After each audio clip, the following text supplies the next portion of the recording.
Halo semuanya, bertemu kembali dengan saya di sini ya, di channel Wadau TV. Kali ini saya akan membahas kisah dari Laci Peterson dan Breonna Taylor, kisah dua korban dengan skala keadilan yang tidak seimbang. Sebelum mulai, jangan lupa kalian dukung channel ini dengan cara subscribe dan tekan tombol lonceng notifikasinya, agar kami dapat memberikan video-video berkualitas lainnya untuk Anda semua tentunya. Apakah kalian sudah siap? Kita lanjut ke videonya.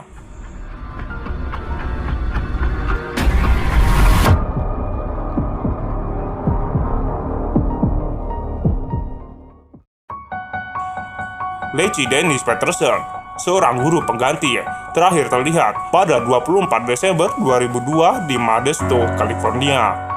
Perburuan secara rasional terjadi ketika dia menghilang dari rumahnya yang akhirnya mengarah pada suaminya sendiri, yaitu Scott Peterson, yang ditemukan bertanggung jawab atas hilangnya dan pembunuhannya. Dia sedang hamil 8 bulan pada saat kematiannya dan baru berusia 27 tahun. Berita hilangnya Laci dengan cepat menjadi berita utama nasional.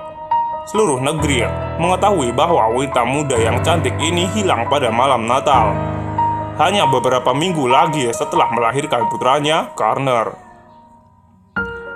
Orang-orang Amerika mendengar berita setiap malam untuk pembaruan terkini tentang pencarian Laci.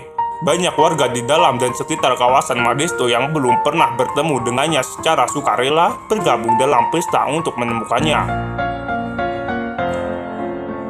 Dari saat ayah tirinya melaporkan dia hilang pada 24 Desember 2002 sampai penemuan mayat dia dan putranya di Point Isabel Regional Shoreline pada tanggal 14 April 2003. Ada aktivitas polisi yang konstan, perliputan media, interrogation, investigation, wawancara keluarga, pemetaan berita acara penampilan, dan gigih call untuk keadilan dan penutupan untuk keluarga Laci ini.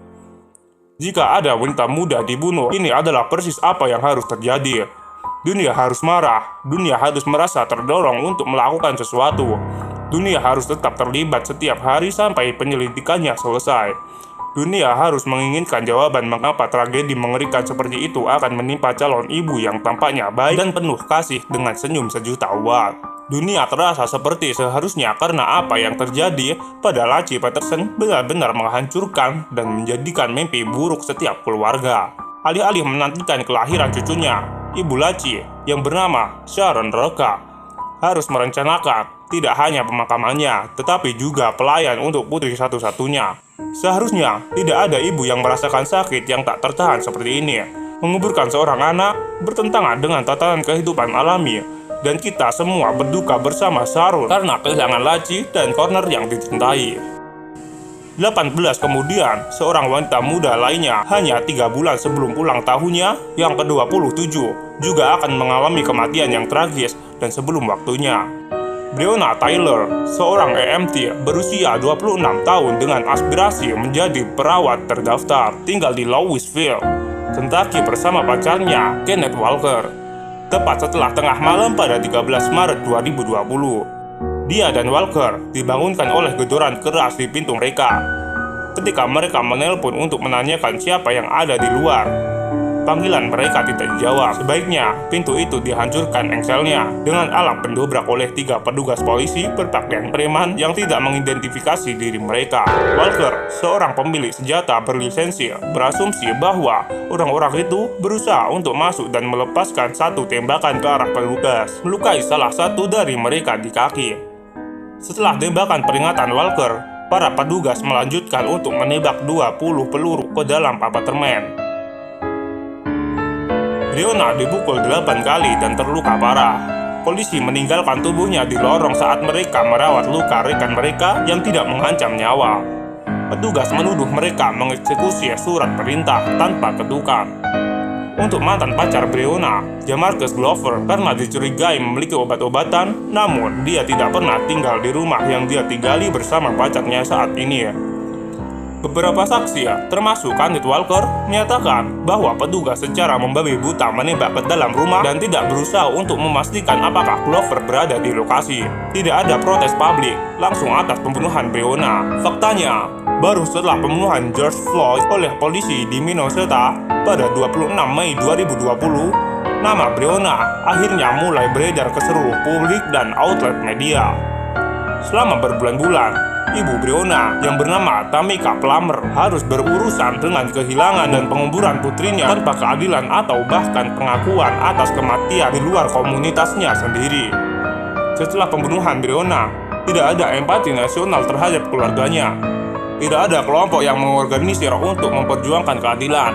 Tidak ada wawancara, tidak ada interogasi, dan tidak ada teguran, penangkapan, atau tuntutan diajukan terhadap ketiga petugas yang melakukan kejahatan keji ini. Ketiganya saat ini tetap sebagai warga negara bebas tanpa ada kecenderungan bahwa salah satu dari mereka harus bertanggung jawab atas pembunuhan Breonna. Saat memeriksa kedua wanita ini yang dengan kejam dibawa ke masa muda mereka pada usia yang kira-kira sama, sebuah pengamatan yang menyolok dan menyusahkan muncul di benak mereka. Dalam kasus Laci Peterson, masuk akal bahwa semua orang tanpa memandang etnis akan diliput kesedihan saat mendengar nasibnya yang mengerikan. Hanya seorang sosiopat tak berperasaan yang biasa acuh tak acuh mengetahui bahwa seorang wanita muda hamil dibunuh secara brutal beberapa minggu sebelum melahirkan. Inilah sebabnya mengapa ketika kami mendengar nama Laci Peterson, kami segera merasakan keterkaitan di hati kami karena kami tahu apa yang akan akhirnya terjadi pada dia dan putranya yang belum lahir yang berharga. Tapi ketika berbicara tentang Breonna Taylor, emosinya sangat berbeda. Tidak ada simpati kolektif dari seluruh negeri. Dengan sebagian besar upaya yang mempertahankan namanya di media terutama diatur oleh komunitas kulit hitam, baru-baru ini maestro media Oprah Winfrey menambahkan Borneo di sampul majalah O miliknya. Jadikannya seorang pertama selain Oprah yang pernah ditampilkan. Dia juga pernah membeli papan reklame di Louisville untuk meningkatkan kesadaran dan terus mengajukan permohonan kepada 3 petugas yang terlibat untuk akhirnya ditangkap dan didakwa dengan pembunuhan Breonna. Sebagai seorang wanita hitam yang juga memiliki seorang putri 27 tahun, itu tak terduga kepada saya bahwa ketika seorang wanita hitam muda dibunuh, masyarakat kita harus fight, tekanan, marah, protes, dan kehidupan resiko dan anggota tubuhnya hanya menerima keadilan. Apa yang dikatakan tentang nilai kehidupan wanita kulit hitam di negara ini? Bagaimana kita sebagai ibu kulit hitam meyakinkan putri kita bahwa kehidupan mereka penting dan bahwa masyarakat ini peduli tentang keselamatan mereka seperti halnya tentang pelestarian wanita kulit putih. Mengetahui nilai mereka berada di belakang pria kulit putih dan kulit hitam, wanita kulit putih, wanita dari etnis lain, dan dalam beberapa kasus bahkan hewan. Kenneth Walker seharusnya memiliki kesempatan untuk menciptakan kehidupan dengan wanita yang dicintainya. Mungkin mereka akan menikah dan memulai sebuah keluarga sendiri suatu hari nanti. Ibu Breonna seharusnya mendapat restu karena melihat putri tertuanya tumbuh menjadi apapun yang dia inginkan. Kedua jiwa yang indah ini harusnya diizinkan untuk mewujudkan impian mereka, dan keduanya berhak atas keadilan yang layak di mata hukum. Sayangnya, disinilah cerita mereka mengarah ke dua arah yang berbeda. Pembunuhan Laci, suami Scott Peterson, sekarang berada di hukuman mati setelah dihukum karena pembunuhan tingkat pertama dan pembunuhan tingkat kedua atas putra mereka yang belum lahir. Begitulah seharusnya. Itulah cerita dari Laci Peterson dan Breonna Taylor. Kisah dua korban dengan skala keadilan yang tidak seimbang. Bagaimana pendapat kalian tentang ini? Tulis di kolom komentar. Dan jika kalian mempunyai cerita horor lainnya, bisa juga kalian tulis di kolom komentar. Sekian dan bye.